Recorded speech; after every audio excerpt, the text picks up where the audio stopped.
আসসালামু আলাইকুম। এখন দেখবেন সংবাদ শিরোনাম।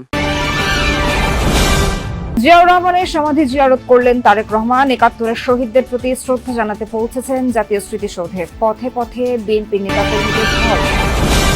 ভোটার হতে কাল আবেদন করবেন বিএনপির ভারপ্রাপ্ত চেয়ারম্যান। বাধা নেই বলছে ইসি। সশরীরে উপস্থিতির কারণে গুরুত্ব পাচ্ছে নিরাপত্তা ইস্যু।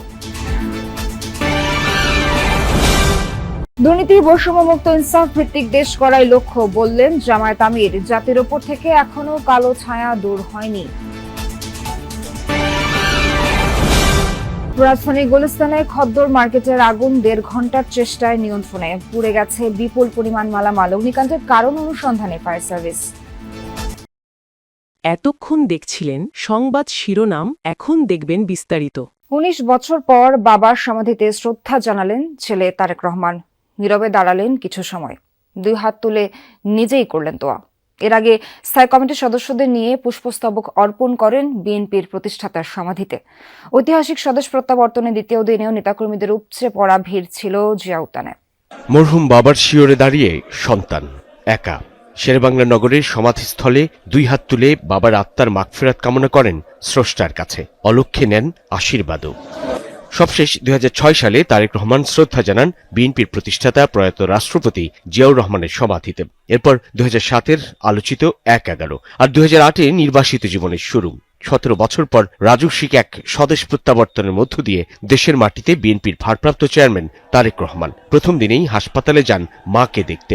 শুক্রবার দেশে ফেরার দ্বিতীয় দিনের শেষ বিকেলে গেলেন প্রয়াত বাবার সমাধিতে। প্রথমে দলের নেতাকর্মীদের নিয়ে পুষ্পস্তবক অর্পণ করেন। ফাতিহা পাঠ ও কবর জিয়ারতে শামিল হলেন ২ হাত তুলে। নীরবে দাঁড়িয়ে থাকেন কিছু সময়। পরিণত মানুষেরও চোখে আসে জল। রাজনীতির কঠিন বাস্তবতা আর ব্যক্তিগত আবেগ যেন মিলেমিশে একাকার।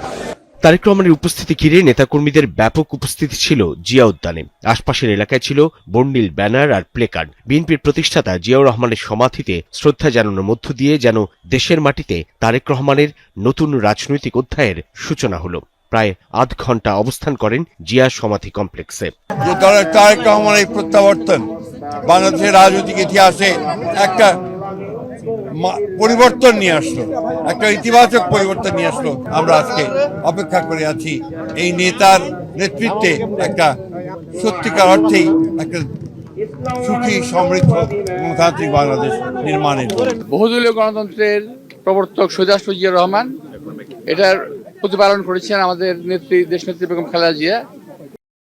ভোটার হতে যেসব বাধ্যবাধকতা রয়েছে সেগুলো লঙ্ঘন না হলে তারেক রহমানের ভোটার হতে কোনো বাধা নেই। আইন অনুযায়ী তফসিল ঘোষণার পরও যে কোনো নাগরিককে ভোটার করতে পারে নির্বাচন কমিশন।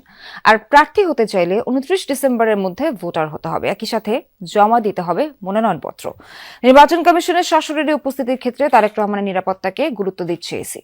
২০০৮ সালের সেপ্টেম্বরে দেশ ত্যাগে বাধ্য হয়েছিলেন তারেক রহমান। এর পূর্বে তিনি ভোটার ছিলেন, তাহলে বাদ গেলেন কিভাবে? ২০০৮ সালে হুদা কমিশন ছবি ও ফিঙ্গারপ্রিন্ট সহ ভোটার তালিকা প্রণয়ন করে।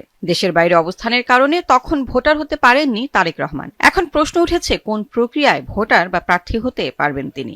ইতোমধ্যে চূড়ান্ত হয়েছে ভোটার তালিকাও। স্বাভাবিক নিয়ম বা প্রচলিত বিধি অনুযায়ী এখন কেউ ভোটার হতে পারবেন না, কিন্তু ভোটার তালিকা আইন এবং ভোটার তালিকা বিধিমালা অনুযায়ী নির্বাচন কমিশনের সেই ক্ষমতা আছে ভোটের আগের দিনেও কেউ যদি আবেদন করেন কমিশন সভার সিদ্ধান্ত অনুযায়ী তাকে ভোটার করতে পারেন। সেক্ষেত্রে সেই ব্যক্তি প্রার্থী হতে পারবেন না, কারণ মনোনয়ন ফর্ম তুলতে গেলে একটি ভোটার নম্বরের প্রয়োজন হয়। তারেক রহমান যদি মনোনয়নপত্র দাখিলের আগে ভোটার হন এবং মনোনয়নপত্র জমা দেন সেক্ষেত্রে প্রার্থী হতে তার কোনো বাধা নেই। দুর্নীতিমুক্ত, বৈষম্যহীন এবং ইনসাফ ভিত্তিক বাংলাদেশ গড়ে তুলবে জামায়াত ইসলামী। দুপুরে বাংলাদেশ চীন মৈত্রী সম্মেলন কেন্দ্রে ছাত্র শিবিরের কেন্দ্রীয় সদস্য সম্মেলনে এই প্রতিশ্রুতি দেন আমির ড. শফিকুর রহমান। বলেন, জাতির উপর থেকে কালো ছায়া এখনো দূর হয়নি। এই ছায়া না সরা পর্যন্ত ছাত্র শিবির ও জামায়াত সংগ্রাম করে যাবে। অনুষ্ঠানে দলটির সেক্রেটারি জেনারেল অভিযোগ করেন, মিথ্যাচার ও অপপ্রচারের মাধ্যমে ছাত্র শিবির জামায়াতকে দমিয়ে রাখার চেষ্টা চলছে।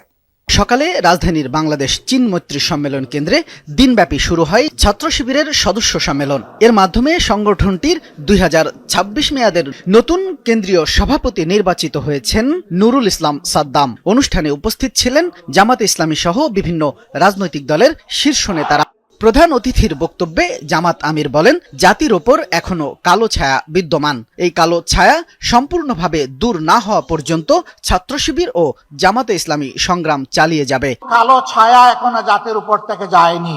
এই কালো ছায়াকে খতম করা পর্যন্ত আমাদের লড়াই, ছাত্র শিবিরের লড়াই অব্যাহত রাখতে হবে। আর যাতে শিক্ষা প্রতিষ্ঠানে কলমের বদলে অস্ত্র হাতে না উঠে, মাদকের বোতল হাতে না উঠে।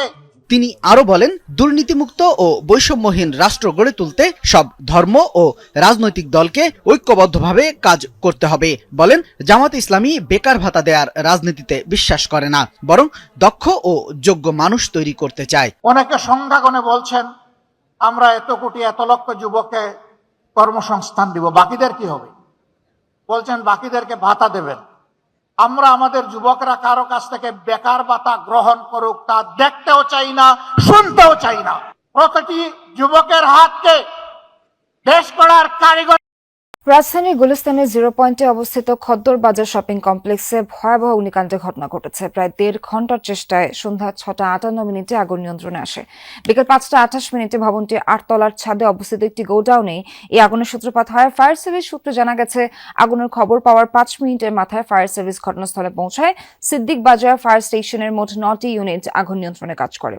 কালো ধোঁয়ায় ছেয়ে গেছে 0 পয়েন্ট ও গুলিস্তান সংলগ্ন এলাকা। নিচতলার মার্কেটগুলোতে থাকা ব্যবসায়ী ও ক্রেতাদের মধ্যে চরম আতঙ্ক ছড়িয়ে পড়ে এবং তারা দ্রুত ভবন থেকে বেরিয়ে আসেন।